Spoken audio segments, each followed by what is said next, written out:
Barakata Yahweh, Barakata Yahawashi, Bahasham, Barakahakwadash, Barakatum. First and foremost, I want to give all praises, glory, and infinite honors to Yahweh, Bahasham, Yahawashi. Double honors to the apostles and elders at Great Millstone who rule and teach well, and peace and salutations to you sincere Akim out there, pushing this word in truth and sincerity to the four corners of the globe. May you brothers endure until the end. This is the brother Ra'aya with another video, and I'm going to start it off in Matthew chapter 24, verse 6. And this is Yahawashi Hamashayak, whom the world ignorantly refers to as so-called Jesus Christ, telling his disciples in the past of some of the end time signs to look for, to know that his second coming was nigh, and that the end of the age of the rulership of the heathen nations was at hand.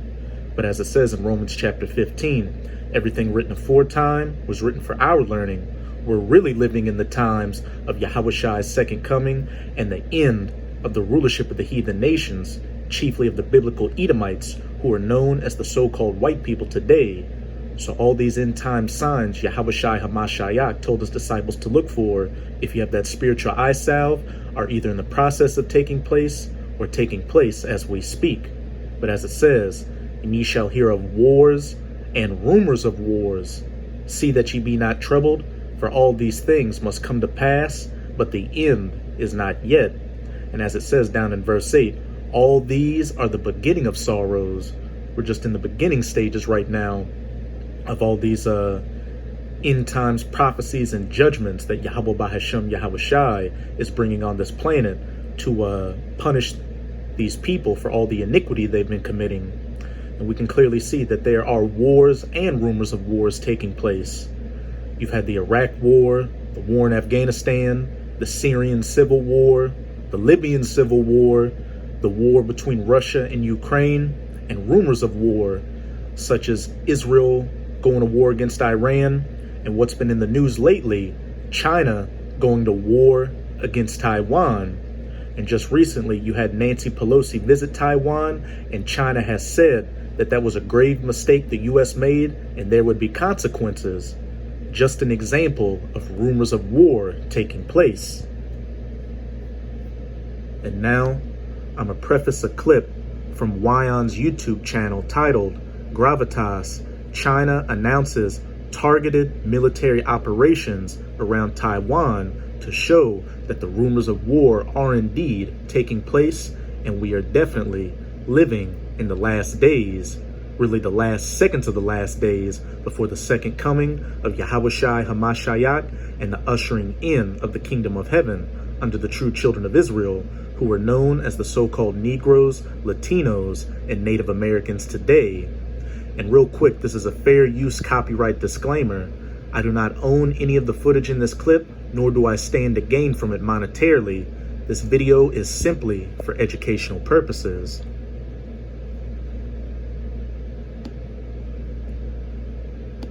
A different route.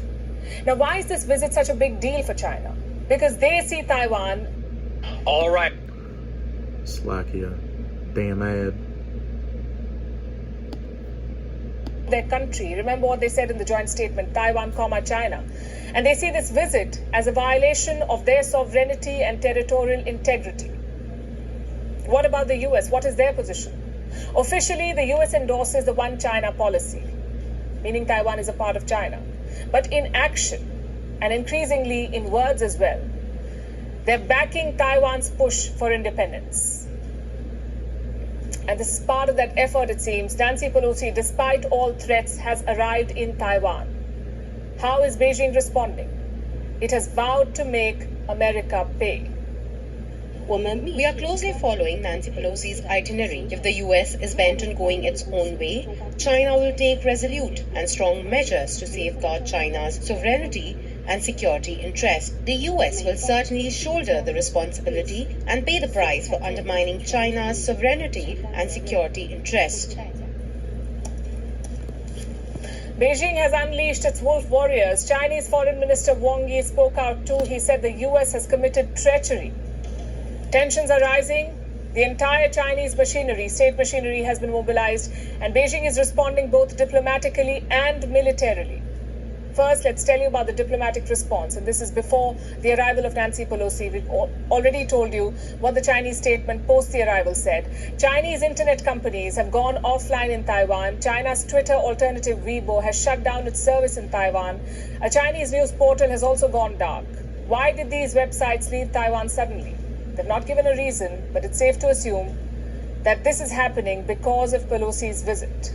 And that's one part of the response. Second, China is going after imports from Taiwan. Beijing has banned sweets, biscuits, pastries from Taiwan, also confectionery and bread. At least 100 Taiwanese products are affected. All of them are banned. Then we come to the military response. What is the Chinese military doing? They've prepared a range of options and they're working on all of them, it seems. The PLA is ratcheting up military activity around Taiwan. It made the first move with fighter jets. This morning, China dispatched several warplanes.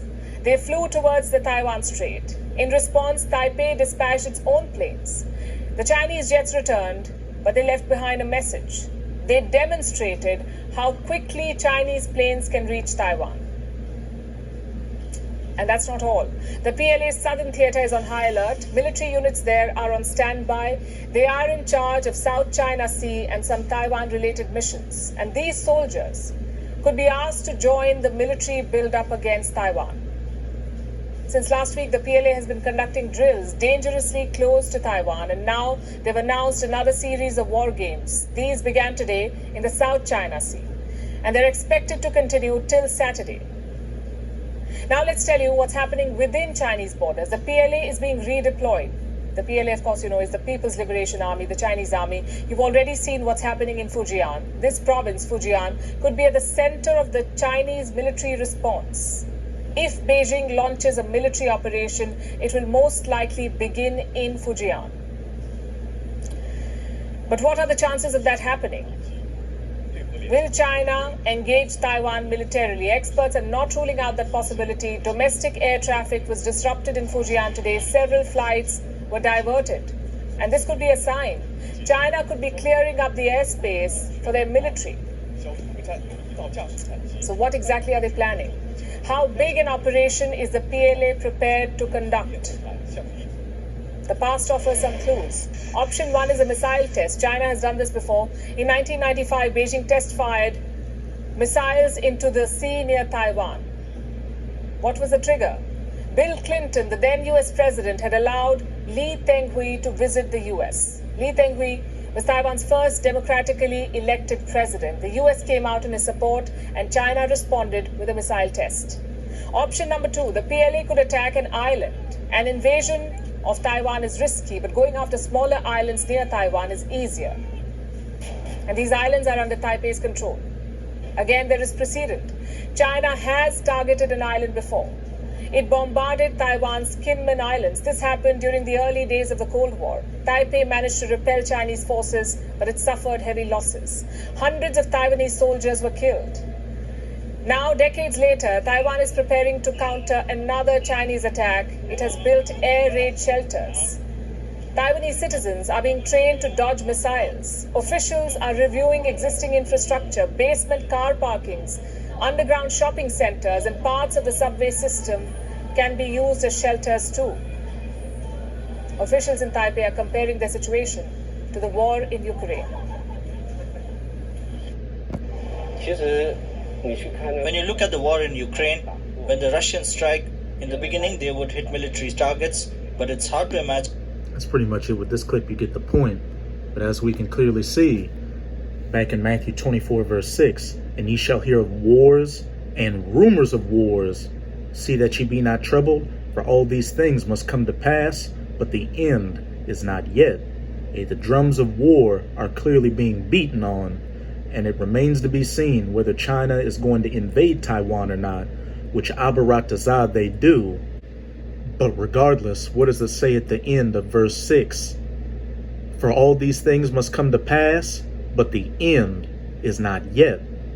A possible war between China and Taiwan, the Russian war in Ukraine, or any other skirmishes, battles, or wars that may pop up are not the main event.